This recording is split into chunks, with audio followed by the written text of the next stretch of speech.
انس رضی اللہ تعالیٰ عنہ فرماتے ہیں، جب نبی کریم صلی اللہ علیہ وآلہ وسلم قضائے حاجت کے لیے نکلتے، میں اور ایک لڑکا دونوں آپ صلی اللہ علیہ وآلہ وسلم کے پیچھے جاتے تھے اور ہمارے ساتھ پانی کا ایک برتن ہوتا تھا۔ صحیح بخاری حدیث نمبر 151۔ انس بن مالک کہتے تھے کہ رسول اللہ صلی اللہ علیہ وآلہ وسلم بیت الخلاء میں جاتے تو میں اور ایک لڑکا پانی کا برتن اور نیزہ لے کر چلتے تھے۔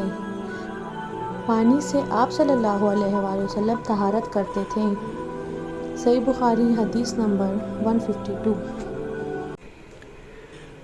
آپ صلی اللہ علیہ وآلہ وسلم نے فرمایا، جب تم میں سے کوئی پیشاب کرے تو اپنا وضو اپنے دائنے ہاتھ سے نہ پکڑے، نہ دائنے ہاتھ سے طہارت کرے، نہ پانی پیتے وقت برتن میں سانس لے۔ صحیح بخاری حدیث نمبر 153۔ رسول اللہ صلی اللہ علیہ وآلہ وسلم نے فرمایا، جب تم میں سے کوئی پانی پیے تو برتن میں سانس نہ لے، اور جب بیت الخلاء میں جائے تو اپنی شرمگاہ کو دائنے ہاتھ سے نہ چھوئے اور نہ دائنے ہاتھ سے استنجا کرے۔